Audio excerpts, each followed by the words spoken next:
Bueno, anteriormente hemos estado ya desarrollando una sesión denominada como es lo que la teoría del delito. Hoy vamos a hablar respecto a lo que es las etapas del proceso penal. Para ello, obviamente, he preparado cierto material académico con el único fin y propósito de que pueda llegar a compartir con ustedes. A ver, vamos a comenzar rápidamente porque nos va a quedar el tiempo corto, ¿sí? De igual forma, si tienen alguna pregunta, algún comentario, desean algo que añadir, a través de la caja de comentarios, ¿sí? Por favor. A ver, vamos a compartir la pantalla. A ver, ¿me confirman, por favor, si se logra visualizar?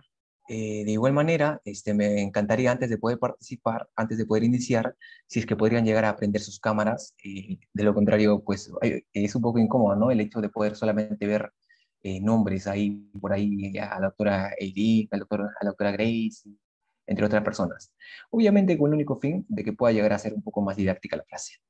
De igual forma, ustedes saben perfectamente, pueden preguntarme cualquier cosita, ¿sí? Vamos a iniciar entonces rápidamente. Si me confirman, por favor, gracias a los que han encendido sus cámaras. Muchas gracias. Correcto, doctor. Se logra observar. Ya, perfecto. Muchas gracias a los que han encendido sus cámaras, en verdad. Perfecto. Bien. Me siento más acompañado, más a gusto cuando tengo así a la presencia de cada uno de ustedes. Bien, perfecto, doctores. Empezamos entonces. Miren, doctores, rápidamente. Hoy vamos a hablar sobre las etapas del proceso penal. Debemos tener en consideración como así el ser humano se aboca y está regido en una sociedad. En la sociedad siempre hay ciertas normas, ¿cierto? Siempre hay normas que regulan el comportamiento del ser humano en búsqueda de ¿qué? De la paz social, ¿cierto? Perfecto. Miren, lo voy a hacer lo más dinámico posible con el único fin de que pueda llegar a ser entendible la clase, ¿ya?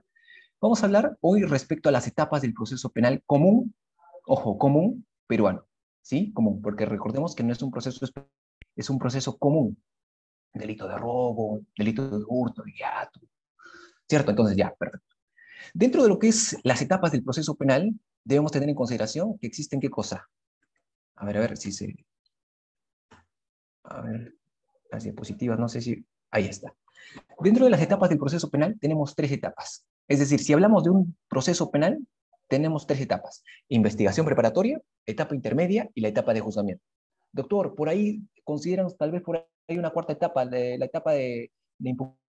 Algunas la consideran, como por ejemplo la doctora Jimena Castillo. En el Ecuador, por ejemplo, aplica, pero en el Perú no estamos considerando la cuarta etapa. Es decir, si hablamos de un proceso penal, tenemos solamente, ¿cuántas etapas? La etapa de la investigación preparatoria, la etapa intermedia y la etapa de juzgamiento.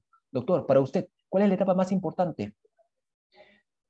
A mi parecer, doctor, es la etapa más importante, es la etapa de la investigación preparatoria. A mi parecer, obviamente sin desmerecer la etapa de juzgamiento y la etapa intermedia. Doctor, ¿por qué no usted considera que la etapa de juzgamiento es la etapa más importante? Porque en la etapa de juzgamiento se emite una sentencia, ¿cierto? Algunos me dirán, doctor, yo considero que la etapa de juzgamiento también es importante, porque finalmente se decide si una persona va a ser sancionada con una pena privativa de libertad, si una persona tal vez por ahí va a realizar servicios comunitarios, va a pagar 10 multas, ¿cierto?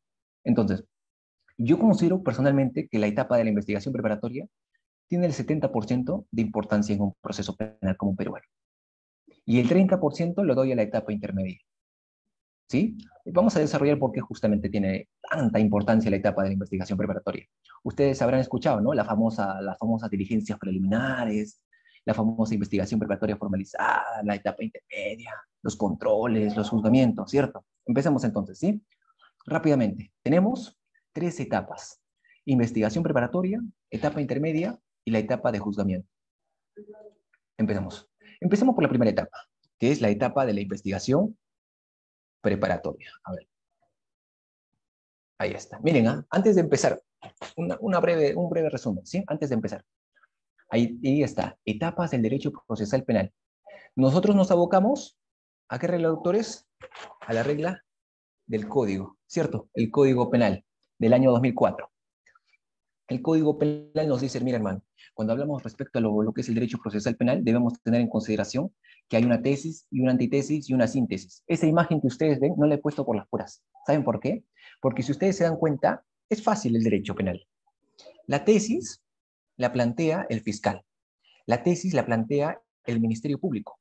El Ministerio Público tiene un representante, un funcionario público llamado fiscal. El fiscal es el que se encarga de poder acusar, ¿cierto? Ojo, con esto no quiero decir que al fiscal le pagan para poder acusar, al fiscal le pagan para que formalice investigaciones, no. El fiscal siempre actúa bajo el principio de la objetividad. Siempre debe ser objetivo. No lo digo yo, lo dice el artículo 4 del título preliminar del Código Penal, ¿cierto? Entonces, la postura de la tesis, doctores, ahí está en la diapositiva, la tesis la mantiene el fiscal. El fiscal es el que se encarga de poder investigar, el fiscal es el que se encarga de poder acusar, ¿cierto? Entonces, si es que el fiscal acusa, tenemos a un lado la tesis acusatoria y por otro lado tenemos la antítesis. ¿La antítesis, doctor? Sí, tenemos la antítesis. ¿Quién maneja la antítesis? La defensa técnica, el abogado, la parte oscura, ¿cierto? Nosotros los abogados litigantes manejamos la antítesis. Es decir, así como el fiscal busca acusar, ya, yo como abogado voy a poder buscar absolver de todo grado de responsabilidad a mi patrocinado, ¿cierto? Yo busco poder absolver de que mi patrocinado no tenga grado de responsabilidad, ¿cierto? Entonces, tenemos una tesis y una antitesis, y tenemos una síntesis al medio. ¿Quién está al medio? El juez de la investigación preparatoria, el juez. El juez es el que se encarga de poder dictaminar si es que constituye o no un delito. ¿Mm? Porque obviamente, ¿no? El fiscal se encarga de poder acusar, pero no se encarga de poder condenar, ¿cierto? El fiscal no puede condenar. Es por eso que el fiscal busca acusarte y llevarte al Poder Judicial para que el juez te sancione. ¿O me equivoco? ¿Cierto? Perfecto. Entonces, doctores, había mencionado que cuando hablamos del proceso penal debemos tener en consideración 3 etapas. Nada más, 3 etapas. Investigación preparatoria, la etapa intermedia o la etapa de juicio oral o de etapa de juzgamiento, muy al margen de la figura. Entonces, personalmente yo considero que la etapa de la investigación preparatoria es la más importante y vamos a ver por qué, ¿sí?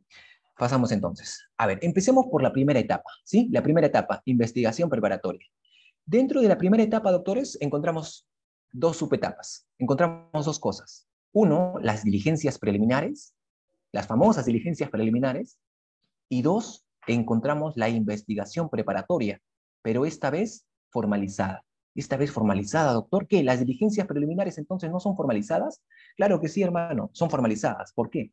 Porque se cuenta con la presencia y con la actividad del funcionario público llamado fiscal, ¿cierto? Entonces, doctores, yo les pregunto a ustedes, a las personas que están conectadas en este momento, yo les pregunto, pueden contestar a través de la caja de comentarios, yo los leo. Doctores, ¿ustedes quién consideran que maneja la etapa de la investigación preparatoria? Es decir, la primera etapa. ¿Quién maneja la primera etapa de un proceso penal común peruano? ¿Será la defensa técnica, el juez, el fiscal, el tercero civil, el actor civil, mi vecino? ¿Quién maneja la primera etapa de la investigación preparatoria? ¿Mm? ¿No es el fiscal? Claro, el fiscal, doctores. Exacto, el fiscal Villegas, Edeirén, Angelín, exacto, doctores. El fiscal es el que maneja la etapa de la investigación preparatoria. Y habíamos dicho que la investigación preparatoria, ojo, dentro de la investigación preparatoria encontramos 2 cosas, ¿no? Diligencias e investigación preparatoria formalizada. 2 cosas. Perfecto. Pasamos entonces a desarrollar la primera etapa. Investigación preparatoria. Encontramos, ahí está, las diligencias por un lado y encontramos la investigación preparatoria, pero esta vez formalizada. Entonces, nosotros debemos tener en consideración, doctores, que si nosotros vamos a poder hablar de un proceso penal, ojo, si hablamos de un proceso penal, tiene que existir ¿qué cosa? Diligencias preliminares. Si no existe diligencias preliminares, no existe un proceso penal. ¿Me dejo entender? Para que exista un proceso penal se necesita de ciertas diligencias preliminares. ¿Sí? Si es que no existen diligencias preliminares, tampoco existe un proceso penal. Pero doctor, por ahí yo he considerado y he visto una figura que lo denominan como los actos iniciales que realiza el fiscal. No es parte del proceso penal, lamentablemente. Entonces, si hay diligencias, hay proceso penal. ¿Sí? Entonces, a ver, para que me comprendan mucho mejor, doctores, miren, lo vamos a hacer de la manera siguiente. Lo que sucede es que existe una denuncia, ¿cierto? Cuando vamos a hablar de un proceso penal, lo más típico es que existe una denuncia. Por ejemplo, yo voy a denunciar por un supuesto delito de robo, por ejemplo. Esa denuncia la interpongo en la comisaría, en la dependencia policial, ¿cierto? Entonces la denuncia la interpone en la comisaría y la PNP lo pone de conocimiento al Ministerio Público, ¿cierto? Y el Ministerio Público, el fiscal agarra y dice, a ver, A ver, hermano, vamos a calificar la denuncia. Vamos a ver si es que esta denuncia realmente constituye un delito. Si es que no constituye un delito, lo archivo. Y si es que constituye delito, entonces no lo archivo y continúo con el proceso, ¿cierto? Artículo 329 del Código Procesal Penal. ¿Qué dice el artículo 329 del Código Procesal Penal? Dice, formas de iniciar la investigación. El fiscal inicia los actos de investigación cuando tenga conocimiento de la sospecha de una presunta comisión de un hecho que reviste de los caracteres de un delito. Promueve la investigación de oficio o a petición de los denunciantes. Es decir, no significa que al fiscal le tienen que mandar todas las denuncias. El fiscal también puede iniciar un proceso penal por su cuenta. ¿Cierto? Artículo 329 del Código Procesal Penal, entonces. Si bien es cierto, doctores, el fiscal al momento de poder recibir esta denuncia va a calificar. Si es que tu denuncia no tiene ni pies ni cabeza, el fiscal dice, ¿para qué voy a iniciar las diligencias preliminares? ¿Para qué voy a investigar? Esta denuncia pues simplemente no acarrea un tipo penal, no incurre en un tipo penal. Lo más lógico y razonable es que archive. ¿Archiva, doctor? Claro, culmina, termina el proceso, ¿cierto? Si es que archiva, obviamente, el, el apocalipsis, el fin, culmina, ¿qué cosa? El proceso penal. Ni siquiera ha iniciado, pero ya terminó. Doctor, ¿el fiscal puede iniciar con las diligencias preliminares y después archivar? Claro. Es decir, al fiscal le llega la denuncia, lo califica y dice, ¿sabes qué? Mira, para poder ver si es que realmente esto es un delito, voy a hacer mis actos de investigación, voy a realizar actos de investigación. Averigua por ahí, realiza aquellos actos de investigación y dice el fiscal, no, he averiguado que no es un delito, entonces archivo. ¿Cierto? Entonces, doctores, empecemos entonces por las diligencias preliminares, ¿ya? Diligencias preliminares. ¿Qué son las diligencias preliminares? Las diligencias preliminares son aquellos actos de investigación. Diligencias preliminares igual a actos de investigación. ¿Quién va a realizar los actos de investigación? El fiscal. El fiscal va a realizar estos actos de investigación, pero estos actos de investigación se caracterizan por dos cositas, por ser urgentes y por ser inaplazables. Es decir, si es que estos actos de investigación no son urgentes y no son inaplazables, pueden ser cualquier cosa menos actos de investigación. No lo digo yo, lo dice el Código Procesal Penal a través del artículo 330. ¿Sí? Artículo 330 del Código Procesal Penal. ¿Qué dice el artículo 330? Dice, el fiscal, ojo, antes de poder leer, doctores, yo les hago la siguiente pregunta. Ojo, escuchen, ¿eh? Yo les hago la siguiente pregunta. Sabemos perfectamente que el fiscal realiza las diligencias preliminares. Yo les pregunto a ustedes, ¿el fiscal está en la obligación de poder realizar estas diligencias preliminares, estos actos de investigación con la PNP? ¿Tiene la obligación de poder realizar estas diligencias preliminares con la PNP o no? ¿Mm? Algunos me dicen que sí, otros sí. Bueno, me dicen que sí, con ayuda. Eileen me dice que sí. Pide apoyo, dice Karim. Villegas dice que sí. Pide apoyo. Depende, me dice. Sí, doctor, me dice. Doctores, yo les digo que no. Y ustedes me dirán, ¿por qué? El doctor está loco. Doctores, no. Lo dice el artículo 330. ¿Qué dice el artículo 330? El fiscal puede, bajo su dirección, requerir. Es decir, no es una obligación, es una potestad que tiene el fiscal. Ojo, escuchen bien, ¿eh? El fiscal puede, bajo su dirección, requerir la intervención de la policía o realizar por sí mismo, ahí está, o realizar por sí mismo diligencias preliminares de investigación. ¿Cierto? Entonces, el fiscal puede realizar sus diligencias preliminares de manera individual o podría disponer del apoyo de la PNP. Yo les pregunto a ustedes, doctores, ¿la Policía Nacional del Perú, los efectivos policiales, realizan diligencias preliminares? Yo les pregunto a ustedes, ¿los policías realizan diligencias preliminares? ¿Mm? ¿Mm? Todo va a depender del fiscal si desea apoyo o no. Claro que sí. Artículo 330 del Código Procesal Penal. Doctores, no realizan, la PNP no realiza diligencias preliminares, la PNP realiza pequeñas diligencias de verificación, inmediatas obviamente, ¿cierto? No realizan diligencias preliminares. La Policía Nacional del Perú realiza pequeñas diligencias de verificación de manera inmediata, ¿sí? Entonces, debemos tener en claro, ojo, ¿el fiscal realiza diligencias preliminares? Sí. ¿La PNP realiza diligencias preliminares? No. La PNP realiza diligencias de verificación de manera inmediata. ¿Sí? Por ejemplo, el caso de flagrancia delictiva, ¿cierto? Entonces, el fiscal, obviamente, cuando está en la calle, ¿no? Perdón, ¿qué estoy hablando? La PNP, ¿no? Los efectivos policiales, cuando están en la calle, ven a un delincuente, lo más lógico y razonable es que capturen al delincuente. No van a decir, ah, no, es que como no está el fiscal, tenemos que, bueno, necesitamos la orden todavía, no podemos capturarle. No, ¿cierto? Entonces, ellos realizan ciertas diligencias de verificación, pero de manera inmediata. ¿Cómo está, doctor Mandrago? Me gusta poder tenerla. Perfecto. Entonces, continuamos entonces, doctores. Miren, muy fácil. Las diligencias preliminares, entonces, ¿sí? Estábamos en las diligencias preliminares, habíamos dicho que el fiscal debe realizar aquellos actos de investigación. ¿Para qué va a realizar actos de investigación? Pues para poder determinar si es que realmente, ojo, si es que realmente debe continuar con el proceso o debe culminar el proceso. Si culmina, archiva. Si continúa, formaliza. ¿Cierto? Entonces, el fiscal puede realizar ciertos actos urgentes e inaplazables. Pregunta para ustedes, doctores. Por ejemplo, pónganse ustedes en el papel de fiscales. Ustedes son fiscales, el doctor Julio, el doctor Mondragón, hay por ahí la doctora Mari, la doctora Jessica, el doctor Evelyn, ya. Todos pónganse en el papel de fiscales. Ustedes son fiscales provinciales y les llama la PNP, señor fiscal, lo que pasa es que hay un cadáver acá, se ha encontrado un cadáver en la avenida César Vallejo. Y el fiscal, obviamente, ¿no? Toma de conocimiento y se va al lugar de los hechos. Doctores, ¿eso es considerado como una diligencia preliminar? Yo les pregunto a ustedes, el fiscal se apersona al lugar de los hechos y dice, ya por favor, con el apoyo de la unidad criminalística de la PNP, le ordeno el levantamiento del cadáver. Yo les pregunto a ustedes, ¿eso es considerado como una diligencia preliminar que el fiscal ha realizado? El doctor Jean-Pierre me dice que sí. Sí, sí, me dicen sí, sí, sí, sí, sí.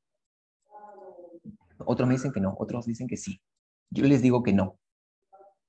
Y ustedes me dirán, ¿por qué, doctor? ¿Por qué sí? ¿Por qué no? Doctores, debemos tener en consideración qué son diligencias preliminares y qué son actos iniciales que el fiscal puede llegar a realizar. Expediente 22-2022, justamente el caso de tutela de derechos. Es el caso del doctor, del señor, el exmandatario José Pedro Castillo Terrones, ¿cierto? Donde el fiscal, antes de iniciar un proceso penal, antes de que inicie sus diligencias preliminares, doctores, el fiscal ya estaba llamando a declarar a ciertos testigos. El fiscal ya estaba viendo si es que este sujeto tiene o no antecedentes. Entonces, estos actos se consideran como actos iniciales, no actos de investigación. ¿Sí? Entonces, hay que aprender o hay que tener en consideración la diferencia entre unas diligencias preliminares y actos iniciales que el fiscal puede llegar a realizar. ¿Cierto? Perfecto. Entonces, doctores, continuamos. ¿Sí? Entonces, cuando a ustedes les pregunten ¿qué son diligencias preliminares? Las diligencias preliminares son aquellos actos de investigación que el fiscal realiza, pero se caracterizan por ser urgente y por ser inaplazable. ¿Cierto? Perfecto.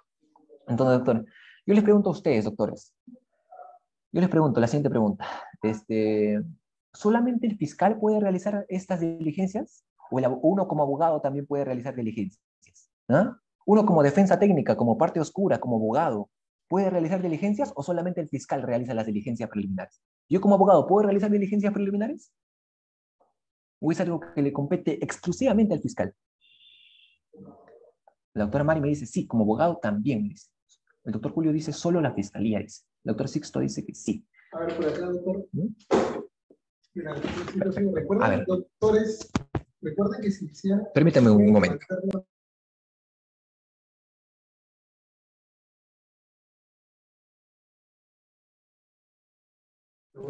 Doctores, debemos tener en consideración que las diligencias preliminares solamente las realiza el fiscal. Nadie más que el fiscal. ¿Sí? Entonces, doctor, pero yo he visto ahí a mi abogado, ahí yo soy asistente legal en un estudio jurídico y he visto a mi abogado que publica en sus historias de WhatsApp en diligencias. ¿Cierto? Pasa, ¿no? Hay algunos abogados que dicen, por favor, no me llamen, estoy en diligencias. Doctores, ellos no pueden realizar diligencias. Los abogados no pueden realizar diligencias. ¿Pueden formar parte de las diligencias? Sí. Es decir, Artículo 330 del inciso 2, o numeral 2. Las diligencias preliminares tienen por finalidad inmediata realizar actos urgentes o inaplazables, pero ¿qué dice en el numeral 1? Bajo su dirección del fiscal. Es decir, solamente el fiscal puede realizar ciertas diligencias preliminares. Doctora Itzel, ¿cómo está? Un gusto poder tenerla. Entonces, debemos tener en consideración... Lo que pasa es que quien si quiere intervenir, pueden levantar su manito para darle la posibilidad a que puedan hablar.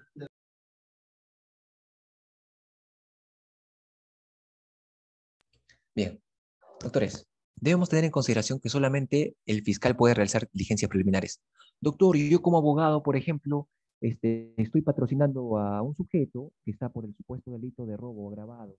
Lo que pasa es que como yo soy abogado, usted me ha dicho que no puedo realizar diligencias. Sí, hermano, no puedes realizar diligencias, pero puedes formar parte de la diligencia. Es decir, tú puedes solicitarle al fiscal que realice ciertas diligencias preliminares.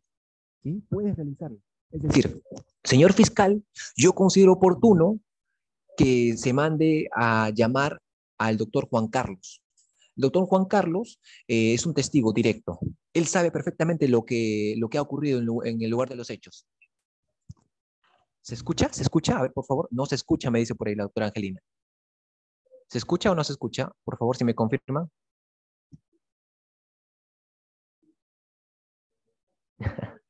Ya, perfecto. Sí se escucha. Perfecto. Gracias, gracias. Entonces, doctores, retrotraigo, ¿sí? Vuelvo a mencionar lo que dije.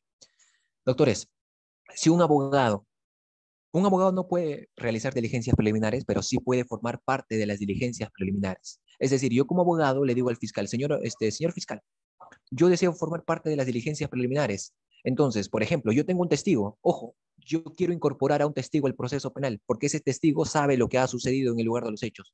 Entonces, yo como abogado digo, señor Juan Carlos, el señor Juan Carlos, por favor, señor fiscal, mándelo a llamar al señor Juan Carlos para el día 30 de julio a las 9 de la mañana, por favor.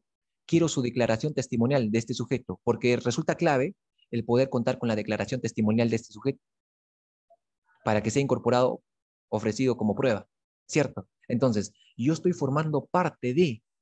Señor fiscal, por favor, yo solicito, por favor, que se vaya al lugar de los hechos, porque resulta que en el lugar de los hechos se encuentra también un arma homicida. Señor fiscal, yo considero oportuno que se realice esta diligencia.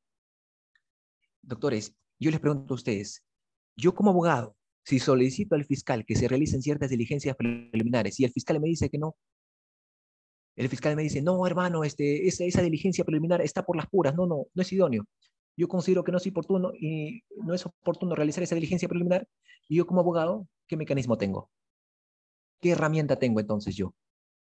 Ojo, recordemos que solamente el fiscal puede realizar ciertas diligencias preliminares. Entonces, yo como abogado, ¿qué hago? Si es que el fiscal me niega realizar ciertas diligencias preliminares. Me quejo, me dice por ahí el doctor Jorge. ¿Qué se realiza? No hay igualdad de armas, me dice por ahí. ¿Qué se realiza, pues? Muy bien, doctor Milagro. Muy bien, doctor Jorge. Doctores, ahí está la famosa audiencia, la audiencia de inadmisión de diligencias. ¿Cierto? La famosa audiencia de inadmisión de diligencias. ¿Sí? Entonces, continuamos entonces, doctores. ¿Sí? Entonces, ¿estamos hablando de las diligencias preliminares? Sí. Habíamos dicho que el papel principal, el rol protagónico, el que maneja las diligencias preliminares, es el fiscal. ¿Solamente el fiscal? Sí. Doctor, ¿y entonces el juez de la investigación preparatoria no entra? ¿El juez no entra? Claro que sí, pero en ciertas excepciones. Es decir, el juez de la investigación preparatoria entra en ciertas excepciones, porque de lo contrario, el juez de la investigación preparatoria recién ingresa en la etapa intermedia, recién aparece en la etapa intermedia. Doctor, ¿cuáles son esas excepciones? ¿Cuándo un juez puede entrar en la investigación preparatoria? Por ejemplo, supongamos, como les dije, el siguiente caso, una audiencia de inadmisión de diligencias. Doctor, lo que pasa es que el fiscal, al momento de realizar sus diligencias preliminares, se ha tomado mucho tiempo, no culmina nunca sus diligencias preliminares. Entonces, el juez de la investigación preparatoria va a entrar para poder controlar el plazo, ¿cierto? Control de plazo se llama eso. Entonces, ¿el juez puede entrar en las diligencias preliminares? Sí. Doctor, lo que pasa es que a mi patrocinado lo que sucede es que cuando le intervinieron en el allanamiento, le vulneraron sus derechos, no le leyeron sus derechos, no le dieron una llamada telefónica para que pueda llegar a comunicarse con su abogado de su entera confianza, no pasó por médico legista, le vulneraron sus derechos. Entonces, tutela de derechos, ¿cierto? Entonces, ¿quién ingresa? El juez de la investigación preparatoria, ¿cierto? El juez de la investigación preparatoria. Si bien es cierto, doctores, debemos tener en consideración que en ciertas excepciones el juez ingresa. De lo contrario, si es que no se presentan ciertas excepciones, el juez no tiene por qué ingresar. Solamente el fiscal es el que maneja las diligencias preliminares, ¿cierto? Entonces, claro, se solicita al juez de la investigación preparatoria. ¿Y quién va a solicitar? ¿Quién es el afectado, doctores? Por ejemplo, si yo solicito al fiscal que se realice ciertas diligencias preliminares y el fiscal me dice que no, ¿quién es el que solicita esta intervención de diligencias? ¿El fiscal o la defensa técnica? ¿Mm? Obviamente la defensa técnica, pues, porque la defensa técnica es la parte perjudicada, ¿cierto? La defensa técnica es la parte perjudicada. La defensa técnica es la que le más interesa o que tiene más interés en poder realizar esas diligencias preliminares, ¿cierto? Entonces, continuamos entonces, doctores. Doctores, a ver, una pregunta, ¿ya? Para hacer interactiva la clase. Somos 70 y tantas personas. Yo les pregunto a ustedes, ¿cuándo comienzan las diligencias preliminares? ¿A partir de qué momento yo sé que el fiscal ya inició las diligencias preliminares? Ya empezó el día 1 de las diligencias preliminares. ¿Cómo yo sé que el fiscal ya inició sus diligencias? Porque obviamente el fiscal tiene un plazo, ¿cierto? Para poder hacer sus diligencias, ¿ah? Ojo. ¿Cómo yo sé, pregunta, cómo yo sé que el fiscal ya inició sus diligencias preliminares? Ya empezó, ya corre el día 1. Exacto, como la doctora Mondragón dice, desde que tiene conocimiento del caso, desde ese momento, doctores, se corre el día 1. Se empieza a contabilizar. El cómputo del plazo de las diligencias preliminares empieza a correr. Como dice el doctor Anthony Luján, desde que aparece por primera vez y le ponen de conocimiento la noticia criminal. ¿Cierto? Entonces, debemos tener en consideración que las diligencias preliminares empiezan a correr desde que el fiscal tiene conocimiento de ese supuesto delito. Digo supuesto porque todavía no se ha comprobado. ¿Sí? Entonces, esas diligencias preliminares, doctores, muy al margen, ¿no? Obviamente, muy al margen, ¿no? De que el fiscal, ojo, muy al margen, ojo, escuchen por favor, muy al margen de que el fiscal sea un fiscal adjunto, un fiscal provincial, un fiscal superior, un fiscal supremo, la fiscal de la nación, ¿cierto? Hay varios tipos de fiscales en el Ministerio Público, ¿cierto? Entonces, normalmente, doctores, siempre en casos comunes, ¿quién inicia un proceso penal? El fiscal provincial, ¿cierto? El fiscal provincial es el que tiene el papel protagónico, al que le mandan a averiguar. Por favor, señor fiscal, realice sus diligencias preliminares. Perfecto, ¿ya? Entonces, continuamos entonces. Doctor, una pregunta, ¿cómo yo sé que las diligencias preliminares ya terminaron? ¿Cómo yo sé que las diligencias preliminares ya concluyeron? ¿Cómo yo sé? ¿Cuándo terminaron las diligencias preliminares? ¿Cuándo terminó las diligencias preliminares? ¿Cuándo finalizó? Cuando el fiscal te dice, oye hermano, ya terminé mis diligencias preliminares, ¿ah? Ahí terminan las diligencias preliminares. Cuando el fiscal te avisa por un mensaje de texto, cuando el fiscal te manda un messenger por ahí, ya terminó las diligencias, hermano, por si acaso. Ya archivé, ya formalicé. Ahí está. Cuando se formaliza la investigación. No necesariamente con una formalización, ojo, porque el fiscal, una vez que termina las diligencias preliminares, el fiscal tiene dos caminos. ¿Cuáles son esos dos caminos, doctor? El fiscal tiene un camino. Archiva, es decir, termina el proceso, él considera que esa denuncia no tiene ni pies ni cabeza, así que archivo. Culmino el proceso. Ese supuesto acto no es un delito. Archivo el proceso. ¿Cierto? Pero ¿cuál es el otro camino? Continuar con el proceso. Y si es que continúa con el proceso, formaliza la investigación preparatoria. Esa es la segunda subetapa. Por eso en la diapositiva dice, abajo de las diligencias preliminares, dice investigación preparatoria formalizada. ¿Cierto? Entonces, si es que el fiscal decide continuar con la investigación, doctores, formaliza la investigación. ¿sí? Formaliza. Si no formaliza con la investigación, no continúa con el proceso, ¿sí? Una vez que el fiscal formaliza la investigación, doctores, el fiscal, ¿qué va a hacer el fiscal en esa etapa, doctores? Yo le pregunto a ustedes, ¿qué va a hacer? El fiscal en la investigación preparatoria formalizada, el fiscal va a realizar ciertos actos de investigación, claro, todavía va a realizar actos de investigación, pero muy al margen de realizar actos de investigación, el fiscal va a recabar aquellos elementos que en él generen una idea, o lo que el propio código llama generar convicción, ¿sí? El fiscal va a recabar aquellos elementos de convicción, ¿para qué? Para que vea si es que es delito o no. Es decir, uno como abogado, uno como fiscal, tiene que buscar ciertas pruebas. Ojo, hay que diferenciar entre elementos de convicción, fuente de prueba, órgano de prueba, prueba, ¿cierto? En este momento el fiscal está realizando actos de investigación para que junte elementos de convicción. Elementos de convicción. ¿Para qué, doctor? Para que acuse, pues, ¿cierto? Si es que el fiscal no encuentra elementos de convicción, ¿ustedes creen que va a acusar? Por ejemplo, si es que el fiscal ha dicho, el doctor Luis Paredes Tejada ha violado a una menor de edad, entonces el fiscal obviamente dice, ¿no? Ya, voy a buscar elementos de convicción. Necesito la declaración testimonial para que de esta persona que ha sido violada. Voy a llamar la cámara GESI. ¿Cierto? Entonces el fiscal recaba aquellos elementos de convicción. ¿Cierto? Entonces, una vez que el fiscal recaba aquellos elementos de convicción, doctores, ojo, genera convicción. ¿En quién? ¿Al juez? No, al propio fiscal. Es decir, el propio fiscal tiene la idea.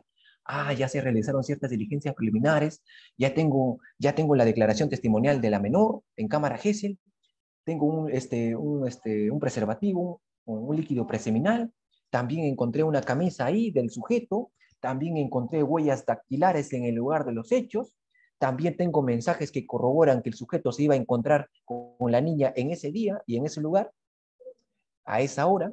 Entonces, también tengo una cámara de videovigilancia que grabó cuando ingresaron al cuarto. Entonces, el fiscal junta, recopila elementos de convicción, ¿cierto? Entonces, el fiscal, ojo, una vez que el fiscal tiene esos elementos de convicción, el fiscal tiene tres caminos. Tiene tres caminos, doctores. ¿Sí? Y esos tres caminos los vamos a desarrollar más adelante para que me comprendan mucho mejor. ¿Sí? Pero, doctores, debemos tener en consideración que esa es la primera óptica, la primera aproximación que nosotros debemos manejar.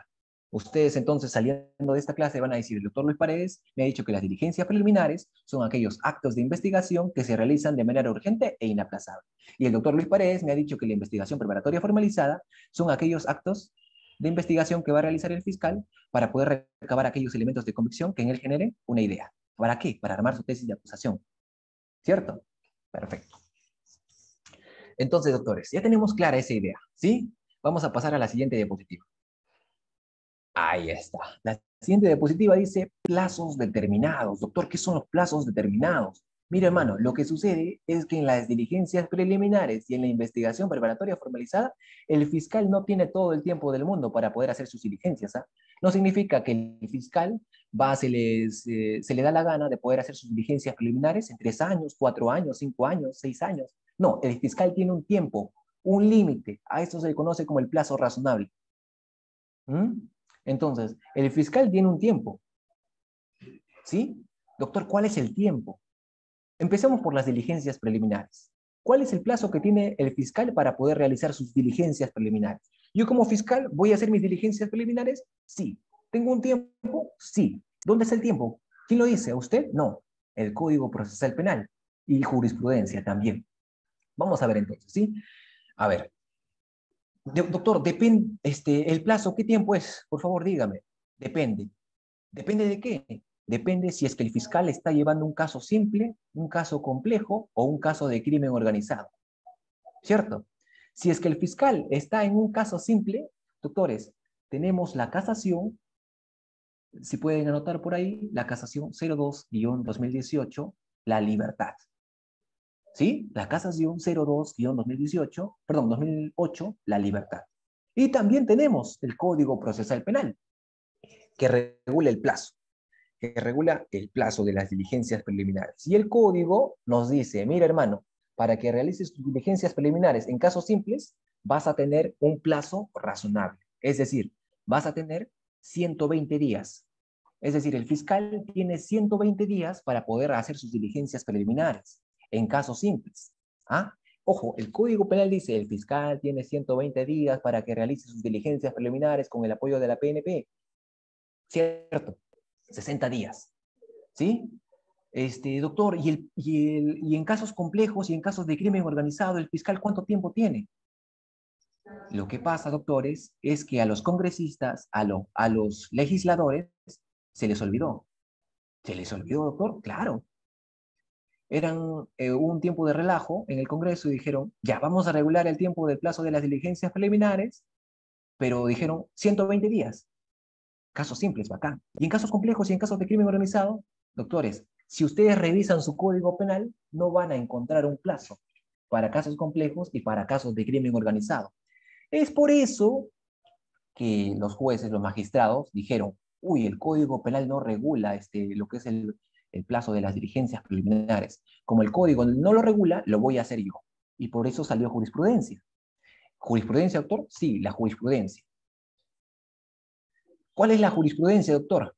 Miren, en casos complejos, los magistrados dijeron, la casación, si toman nota mejor, mucho mejor, doctores, la casación 144-2012 ANCASH determina el plazo en casos complejos. Es decir, el fiscal va a tener 8 meses para poder hacer sus diligencias preliminares. ¿Sí?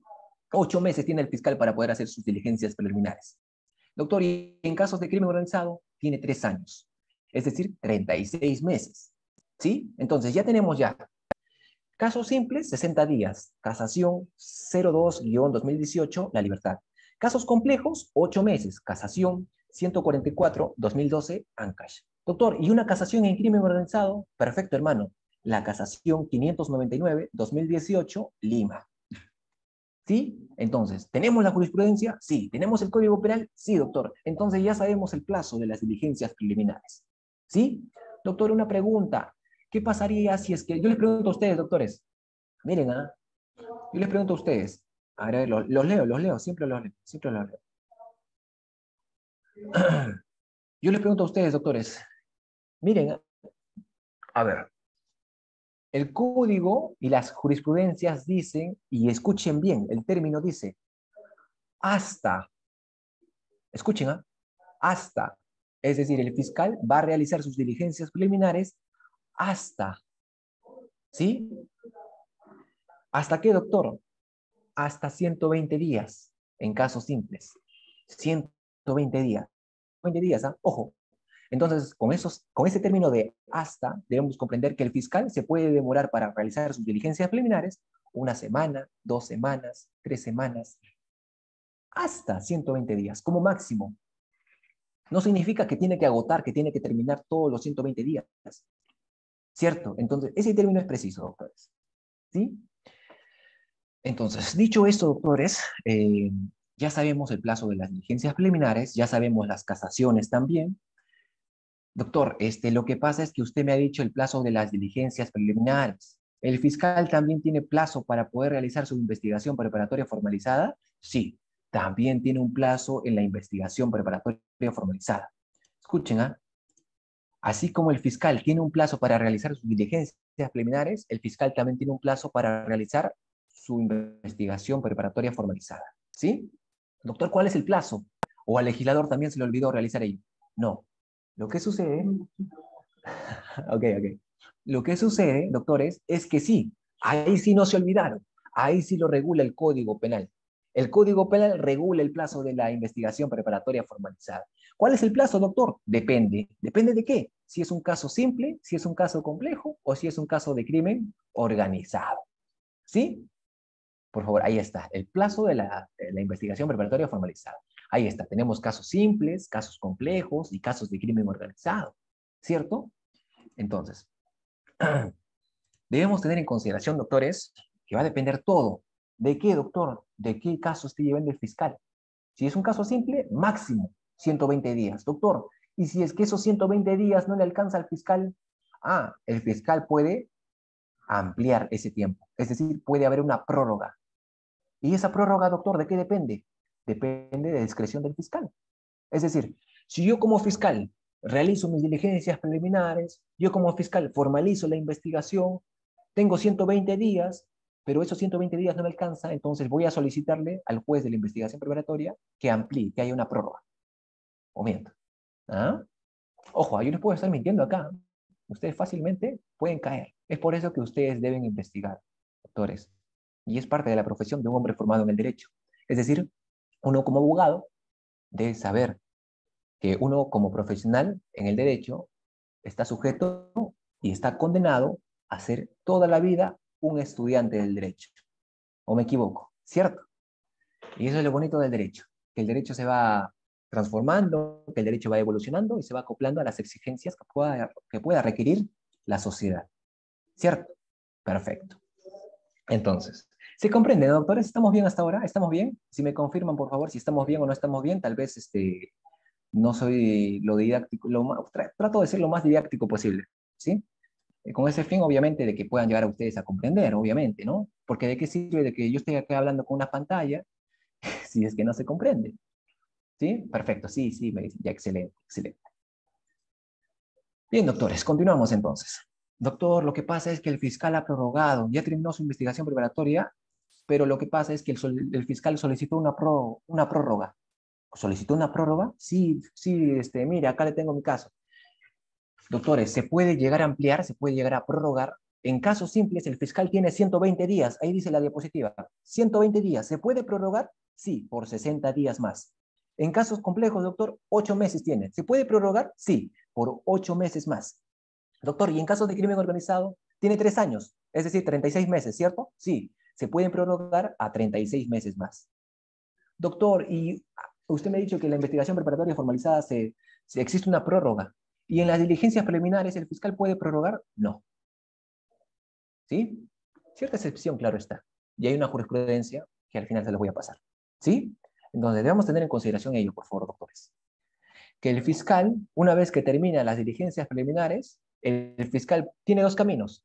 Archiva o formaliza la investigación. 2 caminos, blanco o negro, frío o calor, arriba o abajo. ¿Sí? Formaliza o archiva. ¿Sí? Pero una vez que el fiscal está en la investigación preparatoria formalizada, ojo, el fiscal ya no tiene 2 caminos, tiene 3 caminos, doctores. ¿Cuáles son esos 3 caminos? El fiscal decide acusar, el fiscal decide sobreseer, es decir, terminar el proceso, y el fiscal, ¿cuál es el tercer camino? Un requerimiento mixto. Vamos a ver, ¿vamos a desarrollar cada una de estas figuras? Sí, las vamos a desarrollar a su tiempo, claro está, para que me comprendan mucho mejor, claro está. ¿Sí?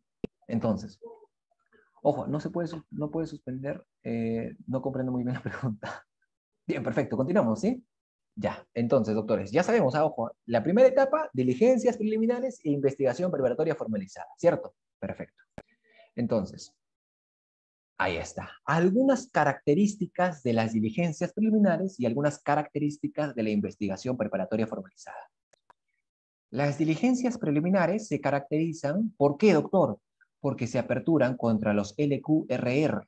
Doctor, LQRR, sí, contra los LQRR, los que resulten responsables. Es decir, el fiscal, obviamente, ¿no? Está averiguando todavía, está investigando si es que es verdad o no lo que le han dicho. Entonces, el fiscal realiza sus diligencias preliminares contra los LQRR. Doctor, ¿y la investigación preparatoria formalizada cómo se caracteriza? Se caracteriza porque se cuenta con la participación por primera vez ahí del fiscal. Perdón, del fiscal, ¿qué hablo? Del juez de la investigación preparatoria formalizada. Ojo, ya vamos a pasar a la etapa intermedia, ojo. Pero antes de, doctores, hemos hablado de la primera etapa, ¿cierto? ¿Cómo se llama? Investigación preparatoria. ¿Cómo yo sé que el fiscal ya terminó, ya finalizó, ya culminó la investigación preparatoria formalizada? ¿Cómo yo sé que el fiscal ya terminó sus diligencias? ¿Cómo yo sé que el fiscal ya terminó su investigación preparatoria formalizada? O el fiscal me va a comunicar, doctor Paredes, ya terminé mi investigación preparatoria formalizada, le aviso por favor, queda notificado. ¿Así funciona? No. Termina la primera etapa, es decir, termina la investigación preparatoria, Cuando el fiscal redacta un documento, emite un documento. Ese documento que ustedes ven ahí, ese documento se llama disposición de conclusión de investigación preparatoria. Así se llama ese documento. Porque recordemos que uno como fiscal puede emitir disposiciones, requerimientos y providencias, ¿cierto? Entonces, en este caso va a emitir una disposición. ¿Disposición de qué, doctor? Disposición de conclusión. ¿Qué va a concluir? La investigación preparatoria. Su propio nombre lo dice. ¿Sí? Entonces, una vez que el fiscal emite este documento, doctores, se tendrá de conocimiento que la primera etapa terminó, culminó, y se da lugar ¿a qué? A la etapa intermedia. ¿Sí? Se da lugar a la etapa intermedia. Muy fácil hasta ahora, doctores. ¿Ah? Ya están ustedes, ya. A ver, a ver. Entonces, ¿tenemos la diligencia preliminar? Sí. ¿Tenemos la investigación preparatoria formalizada? Sí. ¿Cómo sé que terminó esta primera etapa? Con ese papelito. Disposición de conclusión de investigación preparatoria. ¿Sí? Entonces, doctores. A ver, continuamos. A ver, a ver, a ver. A ver, dijo el ciego. Ahí está. A ver, ahí está. Doctores, una vez que el fiscal termina la primera etapa, tiene 3 caminos, ¿ah? Ojo, tiene 3 caminos. Ahí he puesto 2, pero son 3. ¿Cuáles son esos 3 caminos, doctor? Acusa. Es decir, yo como fiscal he recabado aquellos elementos de convicción que acreditan, que demuestran que este sujeto ha incurrido en un tipo penal de robo. Entonces voy a acusarlo. ¿Cierto? Voy a acusarle a este sujeto. Como voy a acusarle, entonces ¿hago qué cosa? ¿Mi disposición? No. Hago mi requerimiento. ¿Requerimientos? Sí. ¿Vas a requerir algo o no? ¿Estás requiriendo algo? Habíamos dicho que el fiscal emite disposiciones, requerimientos y providencias. ¿Cierto? Entonces, en este caso no va a ser una disposición, va a ser un requerimiento. Tú estás requiriendo algo al juez. Requerimiento de acusación se llama. Entonces, ¿acusas? Sí, acuso. Perfecto. Ese es el primer camino. Doctor, el sobreseimiento, ese es el segundo camino. Es decir, uno como fiscal, si bien es cierto, puede acusar, pero también puede sobreseer. Es decir, termina el proceso. Yo considero que no es delito, voy a sobreseer. Yo no he hallado suficientes elementos de convicción, así que voy a sobreseer. ¿Cierto? Es decir, culmina el proceso. Pero el detalle, ojo, el detalle, ojo, escuchen, el detalle es que el sobreseimiento, y vamos a desarrollar esa figura, sobreseimiento y archivar. Esa figura de, ¿cuál es la diferencia entre archivar y sobreseer, doctor? Vamos a verlo, no se preocupe. Pero estamos viendo, entonces, ojo, concéntrense. 3 caminos el fiscal tiene. Acusa, sobresee, y el tercer camino, doctor, el tercer camino tiene por nombre un requerimiento mixto. Es decir, ¿cómo es el requerimiento mixto, doctor? Miren, pongámonos en el siguiente caso hipotético. Un fiscal está investigando a 10 personas por el presunto delito de violación sexual. ¿Sí? Está investigando a 10 personas. Y ya realizó sus diligencias preliminares, ya formalizó la investigación preparatoria formalizada, y después de ello se da cuenta que esas 10 personas, 5 son inocentes y 5 son culpables. Es decir, 5 tienen grado de responsabilidad. Él cree que tienen grado de responsabilidad. Entonces, como 5 son inocentes y como 5 son culpables, el fiscal hace un requerimiento mixto. Acuso a 5 y a 5 sobreseo. Entonces, es un requerimiento mixto, ¿sí? No acusa, no sobresee. Es un requerimiento mixto, ¿sí? Perfecto. Entonces, ya tenemos los 3 caminos, doctores. Continuamos. A ver, ¿cuál es la diferencia entre archivar y sobreseer? ¿No? Muchos estudiantes de Derecho me preguntan, doctor, por ahí, ¿me puede dar la diferencia, alguna implicancia en esta diferenciación entre lo que es un archivo y un sobreseimiento? Vamos a desarrollar esa figura. Doctores, se archiva en las diligencias preliminares y se sobresee en la investigación preparatoria formalizada. ¿Sí? Pero doctor, archivar y sobreseer no es lo mismo. Sí, el detalle es que tienen la misma esencia, pero con diferentes nombres. Es decir, el fiscal no decide continuar con la investigación. ¿Cierto? Es decir, archiva, termina el proceso. Sobresee, termina el proceso. Pero doctores, la segunda diferencia, ¿cuál es la segunda diferencia, doctor? Mira, si es que el fiscal decide archivar, no le pide permiso a nadie. Yo como fiscal decido archivar, no tengo que pedirle permiso a nadie. Yo considero archivo, se archiva el caso. Pero si es que el fiscal decide sobreseer, tiene que pedirle permiso a alguien. Es decir, tiene que solicitar. ¿A quién le solicita? Al juez. Al juez de la investigación preparatoria formalizada, perdón, al juez de la investigación preparatoria le dice, señor juez, yo considero que no es delito, así que voy a solicitar lo que es el sobreseimiento. Y el juez le dice, ya, ¿quiere sobreseer? Sí, quiero sobreseer.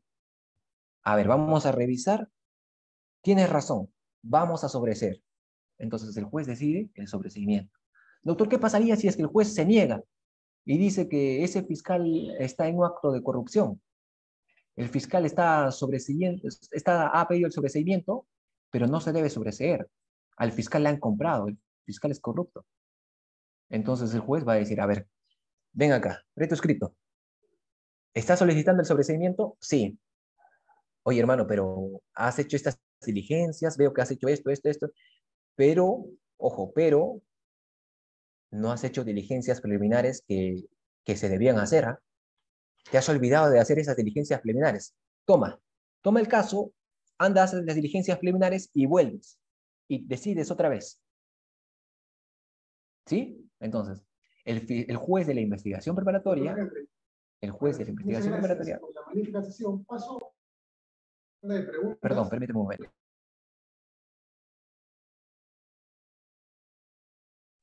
Permíteme un minuto, por favor, si tomar agua. Para poder tomar agua, ¿está sofocado?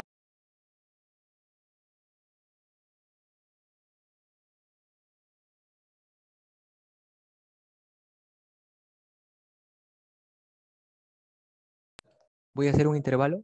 Si me confirma, por favor, hacia FOCAP.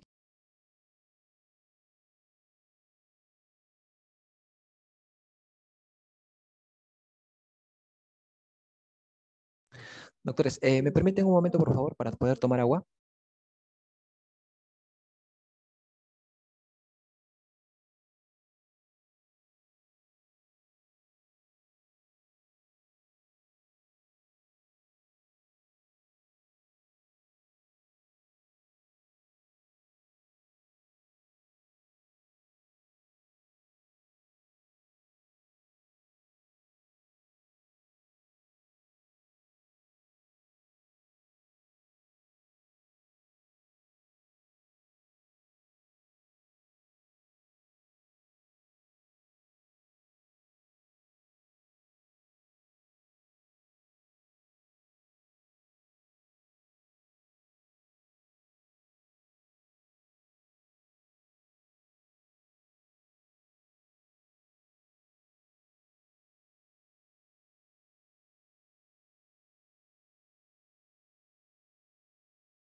Bien, continuamos. ¿Sí? ¿Me lo van a escuchar, por favor? Si me confirman. Si me confirman, por favor, ¿me lo van a escuchar, sí o no? ¿Me confirman? Ahí está. Gracias, gracias, gracias. Muy amable ustedes. Continuamos entonces, ¿sí? Habíamos dicho entonces que se archiva cuando el fiscal así lo considera y se sobresee cuando el fiscal solicita sobreseimiento. Esa es la diferencia, doctores, entre archivar y sobreseer. Archiva en diligencias preliminares y se sobresee en la investigación preparatoria formalizada. No se preocupen, las diapositivas se los voy a pasar a CEFOCAP para que ellos puedan llegar a brindarse, ¿sí? Continuamos. Pasamos a la etapa intermedia. La etapa intermedia, ahí está, la etapa intermedia. ¿Sí? Perfecto. Entonces, pasamos a la etapa intermedia. Doctores, ojo, ya sabemos entonces qué es la investigación preparatoria formalizada. Vamos a desarrollar qué es la etapa intermedia. ¿Me lo van a escuchar, no? ¿Estamos bien? El sobreseimiento está en la etapa intermedia. Quiero dejarlo al último para poder contestar esa pregunta.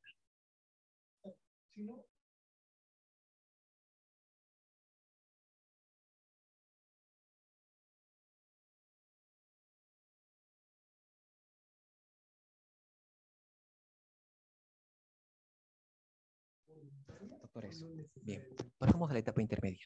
Miren, la etapa intermedia se maneja, ¿qué cosa, doctores? ¿Qué se presenta en la etapa intermedia? En la etapa intermedia habrá diligencias, ¿el fiscal podrá recabar aquellos elementos de convicción?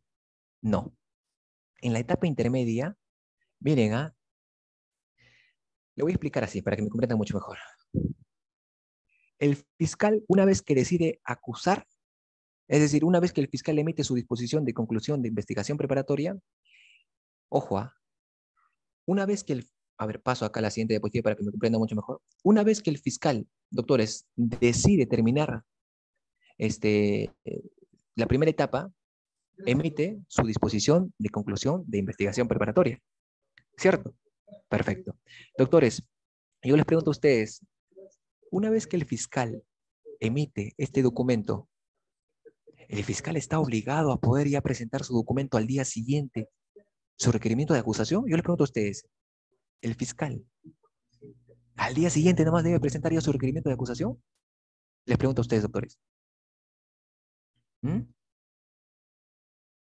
Se escucha un poco bajo, es ya. Yo les pregunto a ustedes, doctores.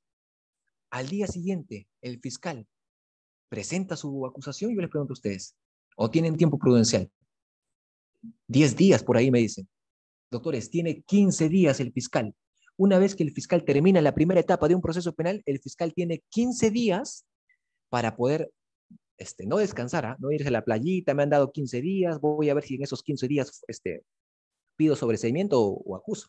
No, el fiscal dentro de esos 15 días tiene que calificar, tiene que analizar, tiene que ver si es que solicita el sobreseimiento o solicita un requerimiento de acusatorio.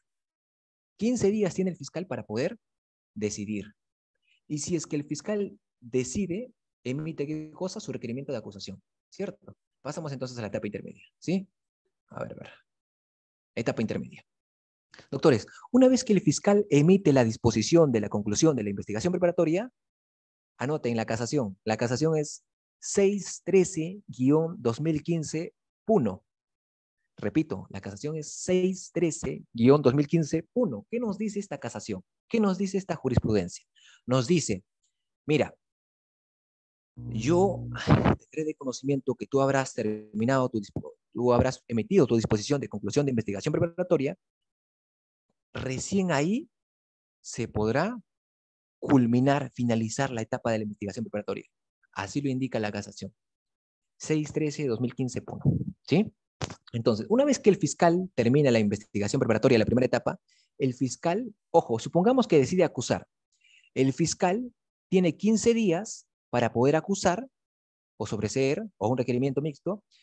15 días solamente, doctor. 15 días en casos simples. Y en casos complejos, doctor, 30 días. ¿Sí?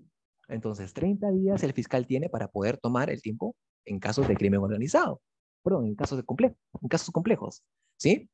Entonces, doctores, si es que el fiscal decide acusar, ojo, le dice, ¿no? Yo como fiscal voy a acusar. ¿He decidido acusar? Sí, voy a acusar. Entonces, mi requerimiento de acusación lo llevo al juez. El juez revisa el requerimiento de acusación y dice, ya, ¿has decidido acusar? Sí, he decidido acusar. Perfecto, hermano. Este requerimiento acusatorio, esta acusación, lo manda a las otras partes. ¿A las otras partes, doctor? Sí.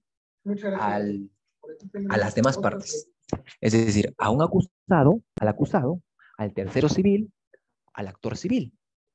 Pone de conocimiento que existe una acusación en contra de este sujeto, en contra del acusado. ¿Cierto? Perfecto. Entonces, estos sujetos, una vez que han recibido esta acusación, tienen que contestar la acusación, ¿cierto? Uno como abogado, como de parte de la defensa técnica, dice, ya, a ver, a mi patrocinado le están acusando por el supuesto delito de lavado de activos. Entonces, ya recibí la acusación del fiscal. ¿Qué tiempo tiene, doctores, para poder contestar esta acusación? ¿Qué tiempo tiene? No, todavía no se da el control de la acusación, ojo. Todavía no se da el control de la acusación, ¿sí? ¿Qué tiempo tiene? ¿Qué tiempo tiene para poder contestar? El doctor Jorge dice por el plazo de 10 días. Puede ser, no pueden, son. ¿Ah? ¿Qué tiempo tiene la parte para poder contestar? ¿O no contestan el tiempo que ellos quieren? Doctores, 10 días, ahí está. 10 días tiene la defensa técnica para poder elaborar su escrito de contestación, ¿cierto? Y esto manifiesta ¿qué cosa? El principio de preclusión, ¿cierto? Es decir, si es que tú no contestas dentro de los 10 días, chao. teniste el tiempo suficiente para poder contestar, para poder ofrecer ciertas pruebas, para poder solicitar el sobreseimiento, para poder presentar una excepción, todo, ¿cierto? Tienes esos 10 días para que tú hagas lo que quieras. Doctor, lo que quiera, ¿seguro lo que quiera? No. Doctores, debemos tener en consideración que en la etapa intermedia, una vez que contestas, ojo, una vez que se contesta la acusación,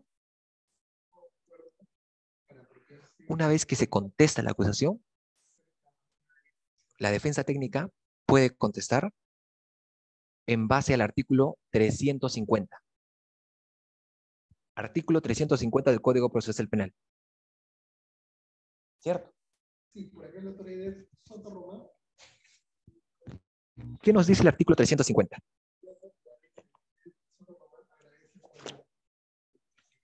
Seguimos con las preguntas. Por acá dice, ¿cuál es la garantía del estado de necesidad y la legítima defensa? Doctores, artículo 350 del Código Procesal Penal. La acusación será notificada a los demás sujetos procesales en el plazo de 10 días. Estas podrán, es decir, podrán contestar dentro del plazo de 10 días. Ojo, artículo 350, ojo, podrán contestar. Es decir, yo como abogado voy a contestar dentro de los 10 días. Ojo, escuchen, ¿eh? Yo como abogado voy a contestar dentro de los 10 días esa acusación que el fiscal ha hecho, ¿cierto? Perfecto, perfecto. Nadie dice que no. Doctores, dentro de esa acusación tú le puedes meter de todo. Es decir, pues en ese escrito, en esa contestación, puedes refutar y presentar un control formal, un control sustancial y un control probatorio. ¿Sí? A ver, las diapositivas. A ver. Ahí está. Ojo, miren. Es decir, uno como abogado contesta, hago mi escrito de contestación. ¿Me escucha? ¿Me escuchan, doctores? Sí, creo, ¿no?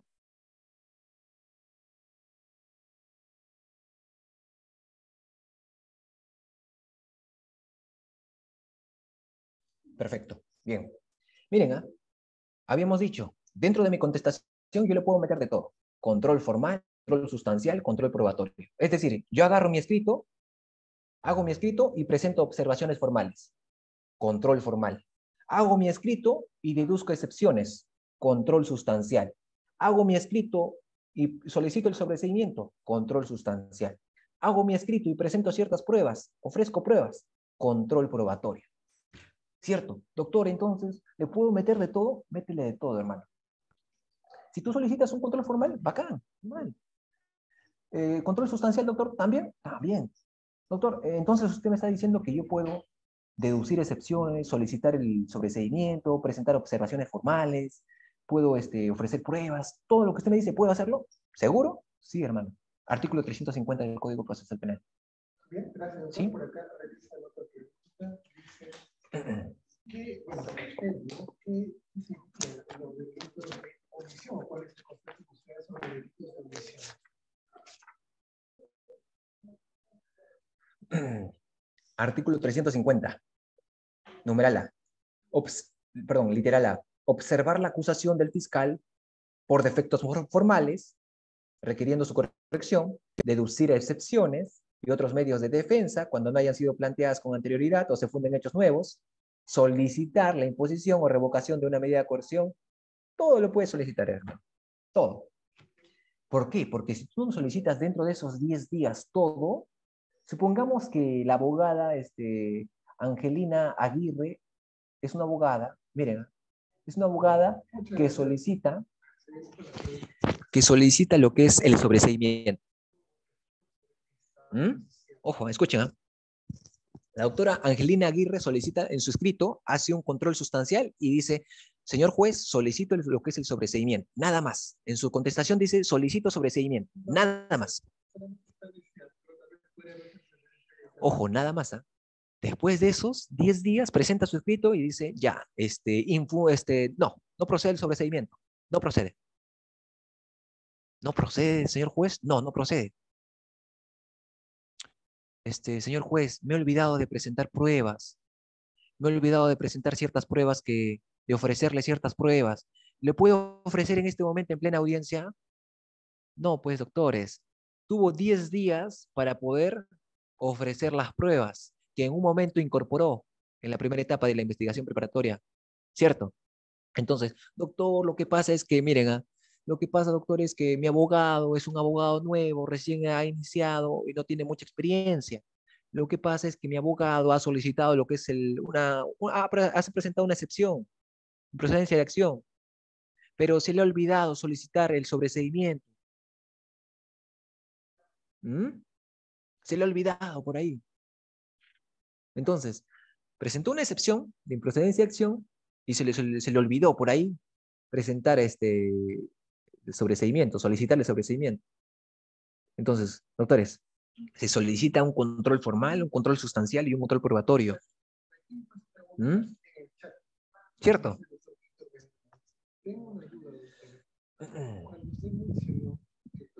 Doctores, a ver, cuando hablamos el control formal, cuando hablamos del control formal, escuchen, ¿eh? Cuando hablamos respecto al control formal, nos indica el artículo 352 del Código Procesal Penal. Esta modalidad de acusación en el nuevo Código Procesal Penal está descrita en el Código, en el numeral 2, como leí hace ratito, ¿no?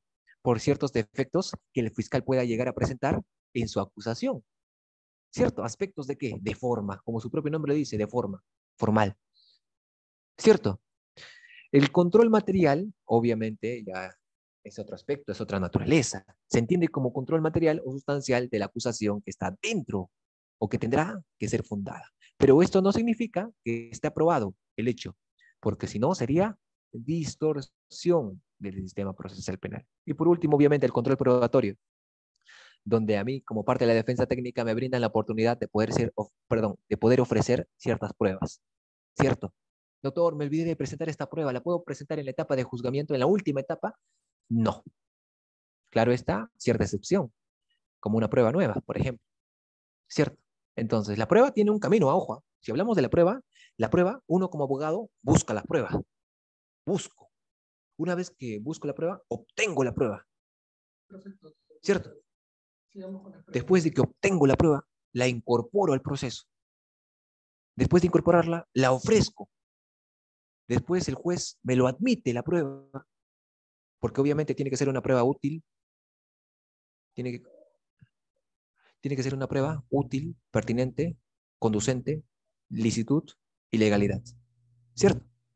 Entonces, esa prueba debe ser determinante, doctores, para mi teoría del caso, obviamente. Para mi teoría del caso. ¿Mm? Perfecto. Continuamos. Estamos en la etapa intermedia. ¿Sí? En la etapa intermedia.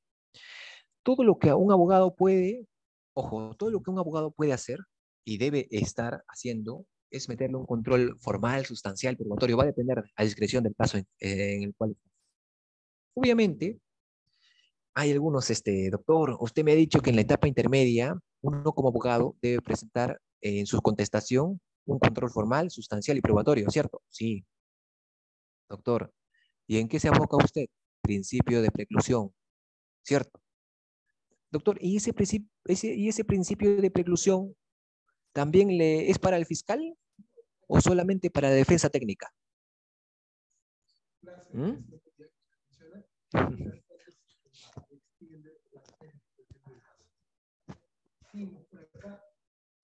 Miren, doctores, el abogado, la defensa técnica, tiene 10 días para poder contestar la denuncia, ¿cierto? El abogado tiene 10 días, el fiscal tiene 15 días para poder emitir su requerimiento de acusación y 30 días en casos de crimen, perdón, en casos complejos, ¿cierto? Entonces, lo que pasa es que ustedes saben perfectamente que la teoría es una cosa y la práctica es otra. En plena audiencia, ustedes como abogados, y pónganse en el papel de abogados, pónganse ustedes que están en plena audiencia, doctores, ojo, pónganse ustedes en el papel de defensa técnica, están en plena audiencia, obviamente, ¿no? Ustedes como abogados van preparados a la audiencia. Dicen, ¿sabes qué? Yo he visto las clases del doctor Luis Paredes, entonces estoy preparado. ¿cierto? Entonces, uno como abogado estudia el requerimiento acusatorio, dice, ¿no? A ver, ¿qué está acusando el fiscal? Perfecto, esto y esto, ya, perfecto. Yo ya sé, me empapo del requerimiento de acusación, ¿cierto? Perfecto. Entonces, lo que pasa es que uno como abogado va, ¿no? Dice, se va a la audiencia y después de eso, ojo, de la posición que tienen las personas jurídicas en la teoría jurídica. Por acá hay una pregunta respecto a ello. ¿Cuál es su posición, dice, respecto al tema de aplicar miren, doctores, yo les dije que se pongan en el papel de abogados. Vayan ustedes a una audiencia, escuchen, ¿ah? ¿Es mi celular o no se escucha? A ver, por favor, si me confirman o no si se escucha, o voy a hablar un poco más fuerte.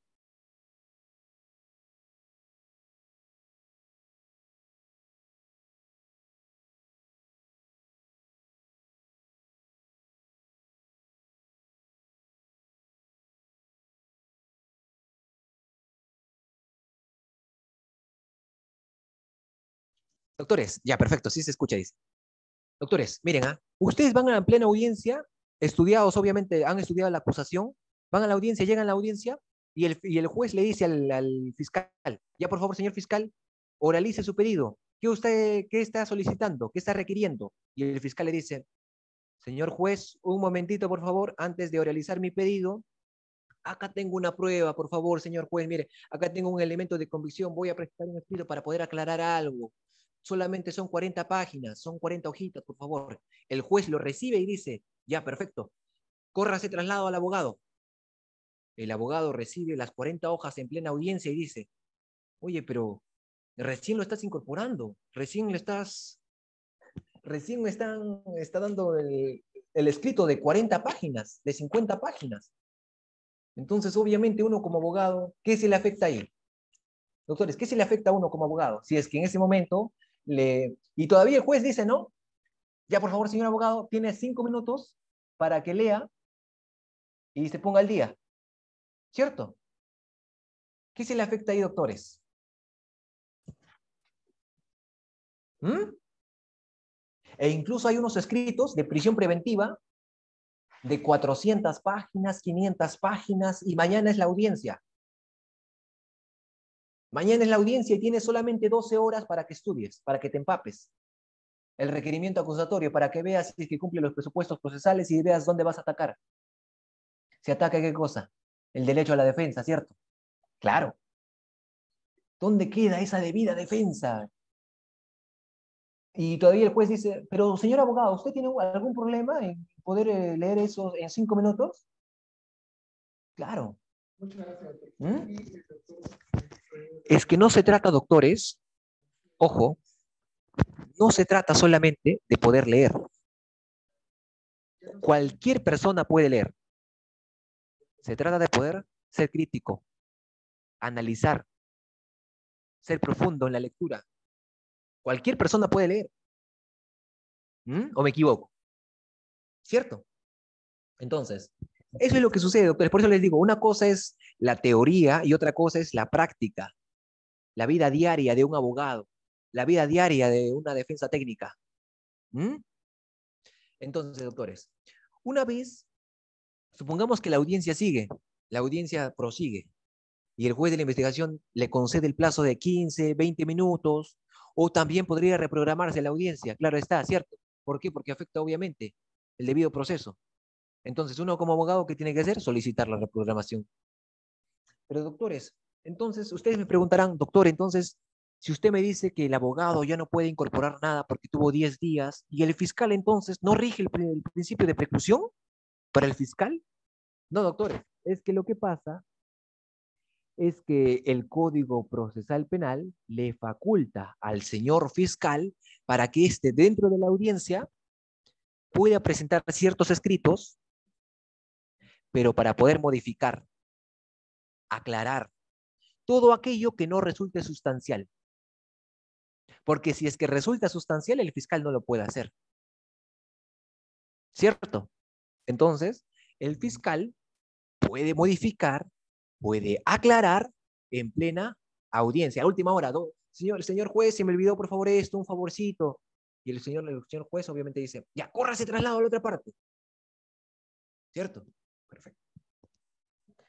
Entonces, justamente, señores, salió el caso, un caso de la vida real, y la casación es 8864-2015 Ancash, donde le dieron, en ese caso, doctores, en esa casación que les digo, un abogado se le olvidó presentar dentro de su escrito de contestación, solicitó lo que es el sobreseimiento, pero no ofreció prueba. Era un abogado nuevo, pues no tenía mucha experiencia. Y le dijo, en plena audiencia, no procedió el sobreseimiento, y obviamente, ¿qué iba a hacer uno como abogado? No presenté pruebas, entonces, ¿qué hago? Es como si estuviera en la guerra, pero sin armas. Entonces, obviamente, el juez tuvo cierta flexibilidad, el juez tuvo criterio, el juez tuvo sentido humano. Muchas gracias, doctor. ¿Mm? Por aquí traslado otra pregunta. Obviamente, claro. Doctor, gracias. ¿Cierto? Excelente ponencia. Menciono, ya que estamos Entonces, hablando doctores, ¿qué prima ahí? Yo les pregunto a ustedes, ¿qué prima? ¿El derecho a la defensa o el principio de preclusión? ¿Qué prima más? ¿Que a un abogado sea nuevo y se le haya olvidado por ahí presentar un control, o la preclusión? Es decir, tú tuviste 10 días y en esos 10 días me debiste meter de todo. Te olvidaste, no es mi culpa. ¿El derecho a la defensa o el principio de preclusión? ¿Mm?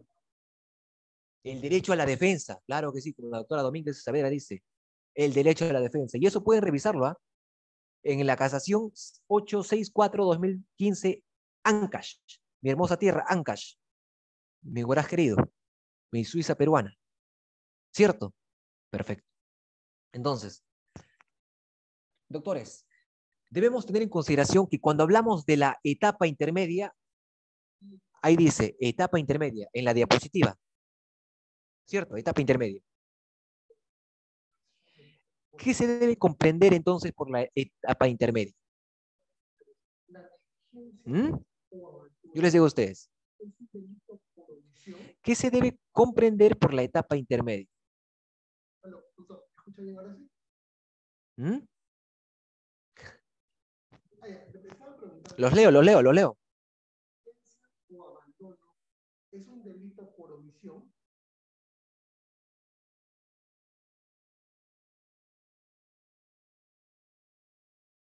Doctores, la etapa intermedia debe ser considerada, ojo, en la etapa intermedia se ve qué cosa. Se ve si es que realmente ese proceso que está llevando el fiscal, esa acusación que está llevando el fiscal, merece ser llevada a la etapa de juzgamiento. Si es que ese proceso, ese supuesto delito que el fiscal dice que es, ese delito, en la etapa intermedia, ojo, en la etapa intermedia se ve si esa conducta humana es típica, antijurídica, culpable, punible, típica, conducta típica, antijurídica, culpable y punible. ¿Cierto? Se ve si es que es un delito. ¿Cierto? Si es que no es un delito, perdón, si es que no cumple con alguno de estos elementos, podría ser cualquier cosa menos un delito. Si no cumple, se cae el proceso. Termina el proceso. ¿Cierto? Perfecto. Entonces, doctores, debemos tener en consideración que la etapa intermedia es como un pequeño filtro. Es decir, tenemos investigación preparatoria, etapa intermedia, etapa de juzgamiento, ¿cierto? La etapa intermedia es como ese pequeño filtro. ¿Sí?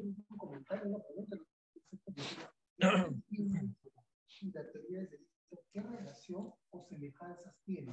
Bien. Entonces, si la etapa intermedia es un pequeño filtro, nos dice que la etapa intermedia, que no todo proceso debe ser llevado a la etapa de juzgamiento. No todo proceso debe pasar a la etapa de juzgamiento, porque no todo proceso es considerado delito. Hay casos en la vida real, doctores, que en la etapa de juzgamiento recién se ponen a analizar si es que la conducta es típica, antijurídica, culpable y punible. Recién en la etapa de juzgamiento, cuando se debió hacer en la etapa intermedia. ¿Mm? Y obviamente, ¿qué genera? Una carga procesal, ¿cierto? Obviamente el juez tiene demasiada carga procesal, ¿cierto? Entonces, la etapa intermedia sirve para poder verificar si es que realmente ese caso debe ser llevado a la etapa de juzgamiento. Antonia, embarazada con 8 meses de gestación, discute con su vecina y se agreden mutuamente. Producto de las lesiones recibidas, se genera su aborto. Con relación a este hecho, ¿qué se habría producido? Bien. Continuamos entonces. Miren, doctores, en la etapa intermedia, como he consignado en la diapositiva, ¿qué se puede plantear? ¿Qué se puede discutir? ¿Qué se decide en la etapa intermedia? El sobreseimiento. Ojo, escuchen. Sobreseimiento, saneamiento de vicios procesales, aclaración de la acusación, resolver excepciones y otros medios de defensa. ¿Solamente eso, doctor? No. Adopción o variación de medidas de coerción, actuación de prueba anticipada, admisión o rechazo de pruebas, y se aprueban o se rechazan ciertas convenciones probatorias. Es decir, en la etapa intermedia se ve el aspecto formal, sustancial y probatorio. Ahí está, resumido. ¿Sí? Hay una pregunta que me hicieron llegar a través de la caja de comentarios. Me preguntaron, doctor, el sobreseimiento, ¿se da en la etapa de la investigación preparatoria cuando termina o en la etapa intermedia? En la etapa intermedia. Porque ahí ¿por qué? Porque ahí existe un control sustancial. ¿Cierto? Uh-huh. Bien. Bien. Pasamos a la etapa de juzgamiento. La última etapa. ¿Qué nos dice la última etapa, doctores? La etapa de juzgamiento es la última etapa, es donde se decide, ¿no? Si es que realmente una persona va a estar condenada o si es que una persona realmente merece su libertad, ¿cierto? Si es que una persona tiene grado de responsabilidad en un delito o si es que una persona realmente no tiene grado de responsabilidad y merece ser libre, ¿cierto? Entonces, la etapa de juzgamiento también es importante, claro está, es sustancial, claro, porque en la etapa de juzgamiento se ve si es que se le quita, se le priva de la libertad a un ser humano, si es que esta persona tiene que pagar una reparación civil, si es que esta persona tiene que realizar trabajos comunitarios, si es que esta persona tiene que pagar días multa, si es que esta persona, por ejemplo, tiene que pagar o tiene que asumir ciertas consecuencias accesorias, ¿cierto? Perfecto. Doctores, en la etapa de juzgamiento se instala una audiencia y se realizan ¿qué cosa? Los alegatos de apertura, los alegatos de clausura, actúa la prueba. Es decir, todas las pruebas que tú estabas juntando en la etapa de la investigatoria y en la etapa intermedia, la prueba por fin actúa. Ojo, actúa. Ahí se da la actuación probatoria. Ahí se da el interrogatorio acusado, los interrogatorios a los testigos, el interrogatorio a los peritos, la prueba documental, la prueba material. Y finalmente se da el alegato de cierto. El alegato de cierto. ¿Cierto? El alegato de cierto. Uy, a ver qué pasó. A ver. A ver. Doctores, bien. Obviamente, algunos me dicen, ¿no? Doctor, ¿usted qué recomienda en los alegatos de apertura? ¿Sería bueno iniciar con una frase? ¿Mm?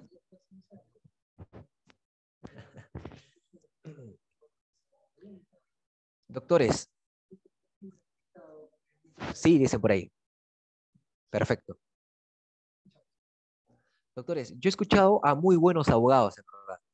En plena audiencia dicen, ojo, inician así, su audiencia inician así.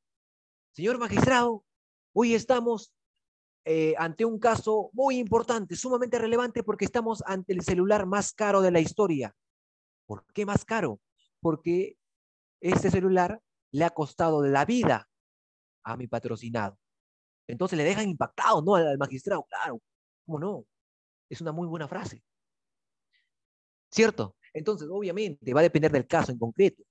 ¿Cierto? Va a depender del caso que pueda llegar a manejar la defensa técnica y el Ministerio Público. ¿Cierto? Obviamente, va a ser parte de la litigación oral que pueda llegar a tener una persona formada en el derecho, claro está. ¿Cierto?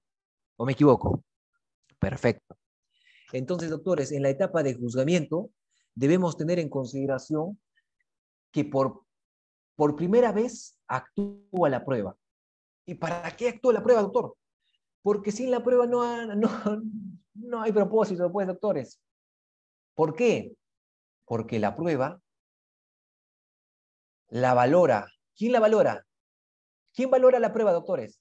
Para que emita su sentencia, ¿quién valora la prueba? Les pregunto a ustedes. ¿Quién valora la prueba para que emita su sentencia? Ojo, si es que, ahí está el juez. El juez valora la prueba. Si es que el juez no valora cada una de estas pruebas, el juez no puede redactar su sentencia. El juez tiene que valorar las pruebas. Doctor, ¿todas las pruebas? Sí. No significa que por más de que haya 30 pruebas, no significa que esas pruebas sean de calidad. Lo que importa es que sean pruebas de calidad, no de cantidad. ¿Sí? Entonces, debemos tener en consideración ello, doctores. ¿Sí? Que la etapa de juzgamiento se da bajo ciertos criterios, obviamente, bajo ciertos criterios, y dice, ¿no? En la etapa de juzgamiento también está tipificada en el Código Procesal Penal.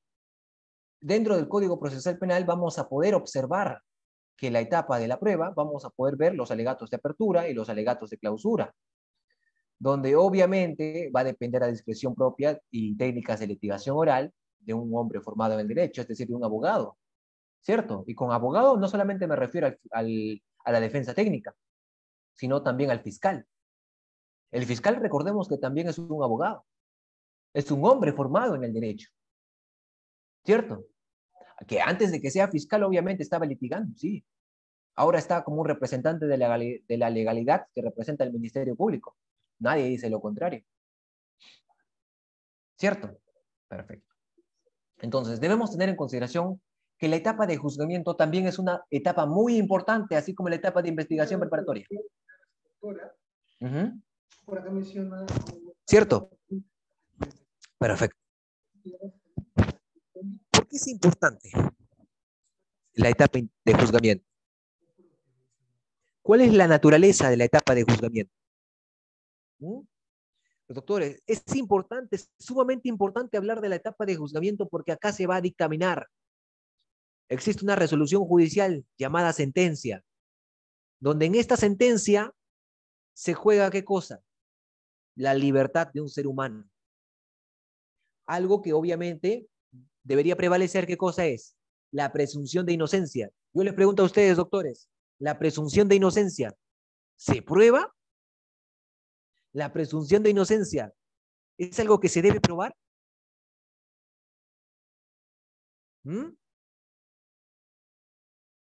Doctores, la presunción de inocencia no se prueba.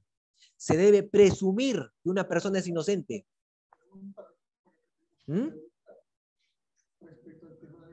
Claro. ¿Cierto? Perfecto. ¿Cuál es la posición de carácter? Doctores, a ver, exacto, solo se presume. ¿Cierto? Solo se presume. Doctores, debemos tener en consideración que la presunción de inocencia es algo inherente al ser humano. Una persona no es culpable hasta que se demuestre lo contrario, hasta que existen ciertas pruebas que acrediten, que demuestren verídicamente que esta persona ha incurrido en un tipo penal, que esta persona obviamente es culpable de haber cometido un acto ilícito. ¿Cierto? Entonces, por lo tanto, doctores, debemos tener en consideración que la etapa de juzgamiento es sumamente importante, porque no juega cualquier cosa, se juega la libertad de un ser humano. Bien, doctores, bajo esta manera entonces vamos a poder hacer una breve resumen, ¿ya? ¿Sí? Tenemos 3 etapas. 3 etapas.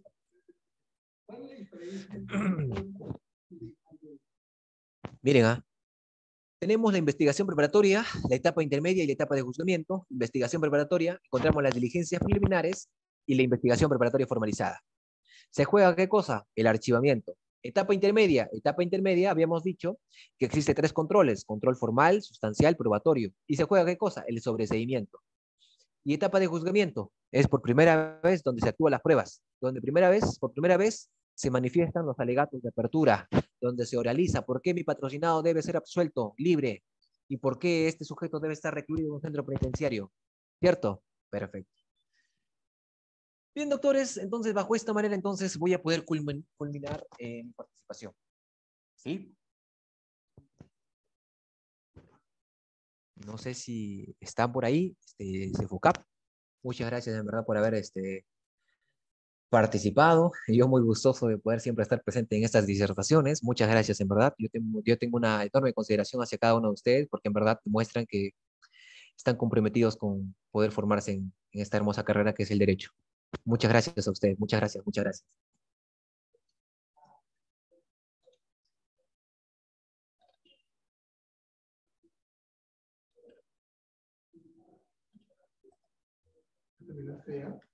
Pero todavía tengo unas preguntas por ahí tal vez. Se está colando el audio.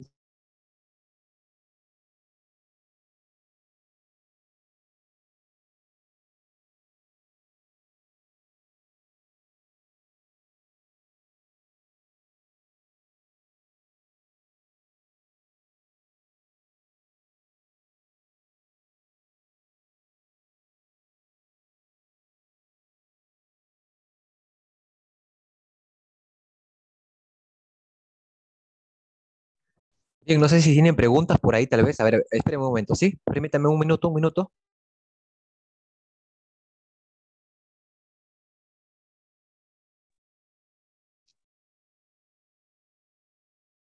Buenas noches, ¿me escucha? Hola, ¿qué Bueno, tal? Sí, sí, te logro escuchar. Perfecto. sí, buenas noches, doctor. Yo tengo una pregunta con respecto a a los recursos, por ejemplo, que en el etapa de juzgamiento, cuando se emite la sentencia, yo tengo una duda en particular. Por ejemplo, si se impone una sentencia no condenatoria y esta se apela y en la sentencia de apelación se confirma, ¿no? O sea, se confirma la sentencia primigenia, pero se reforma, o sea, rebajando la pena. Entonces, mi duda es, eh, en la sentencia condenatoria donde se priva la libertad, para que haya una captura, esta orden de captura tiene que darse en esa misma resolución o independientemente de eso, o sea, sale, por ejemplo, se condena a 9 años, automáticamente ya sale la orden de captura, o sí tiene que estar contenida en una resolución. A ver, ¿me logran escuchar, no? Para empezar, ¿sí? Sí, ¿Me escuchan? Ya, sí, sí. perfecto. Miren, doctores, al momento de que hablamos de uno de los recursos de la impugnación, debemos tener en consideración que son tres. ¿Sí? Estamos hablando de la apelación, de la reposición y la casación como un recurso extraordinario. La doctora había mencionado que en primera instancia había sido condenado un sujeto por 9 años de pena privativa de libertad. Posteriormente a ello, si no me equivoco, se apeló, me dijo, ¿cierto? ¿Sí? Donde declararon consentida, obviamente con una rebaja de pena.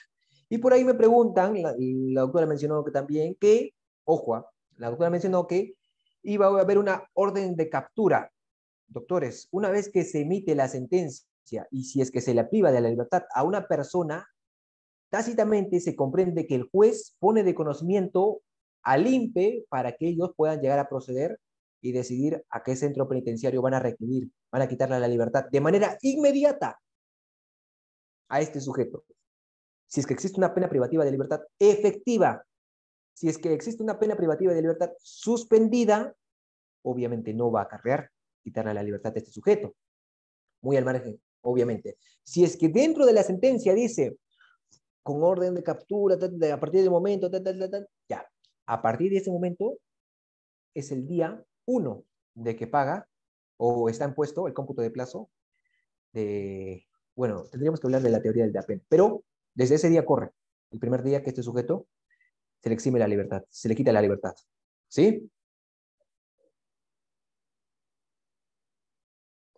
Doctor, por favor, ¿puede enfocar la diapositiva de la etapa intermedia? Me dicen por ahí. Claro que sí, con mucho gusto, con mucho gusto.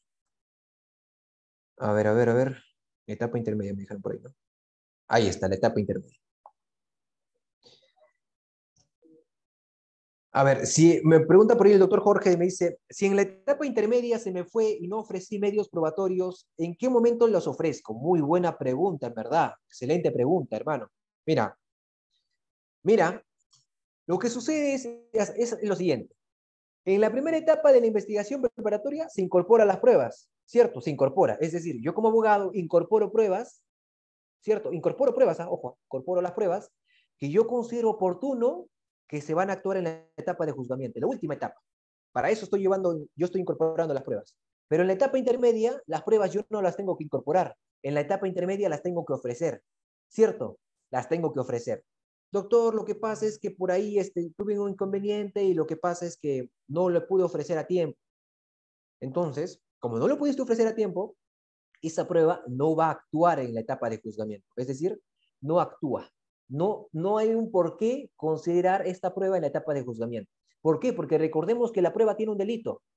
Se incorpora, se ofrece, la admiten y finalmente actúa la prueba.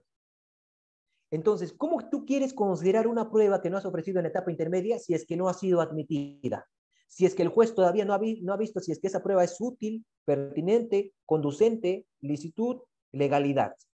¿Cómo quieres actuar esa prueba en la etapa de juzgamiento si es que no cumple los parámetros, los criterios suficientes como para poder determinar que es llamado así una prueba? Entonces, claro está, doctor, pero esta prueba es nueva. Ah, si es una prueba nueva, entonces sí actúa en la etapa de juzgamiento. Mientras tanto, no. La respuesta es no, doctores. ¿Sí? ¿Se comprende, no? Estamos bien. Correcto, doctor. No sé si tienen alguna otra pregunta, alguna otra duda. Yo con mucho gusto de poder absolver, yo encantado. Muy bien, estimados participantes, que estamos ya en la estación de preguntas. Si bien es cierto, ya lo ha respondido alguna de ellas el doctor. Si hubiera más preguntas, estamos a la espera y si no fuera así, eso sería todo por esta sesión. Al parecer ya no tenemos más preguntas, doctor. Bien, de ser el caso, en todo caso, vamos a terminar con esta sesión y reiterando los agradecimientos a su persona por aceptar nuestra invitación a este evento. Bien, en verdad, miren, a ver, mis últimas palabras, muchas gracias en verdad por estar conectados. Yo estoy muy agradecido. Y el material, las diapositivas, las voy a pasar a Cefocap para que ustedes puedan llegar a recibirlas. Es un material que he preparado con mucho cariño y mucho aprecio para ustedes. Espero que la clase haya sido productiva, haya sido provechosa para cada uno de ustedes, porque de lo contrario simplemente no hubiese servido de nada hablar hoy sobre las etapas del proceso penal. Yo estoy muy agradecido con Cefocap por la solicitud de poder, en este caso, poder hablar y disertar un tema muy interesante, ¿no? La teoría del delito, y hoy hemos hablado sobre lo que es el proceso penal común. Bajo esta manera, entonces, finalizo mi disertación. Tengan ustedes muy buenas noches, doctores, con cada uno de ustedes. Bendiciones. Chao, chao, cuídense.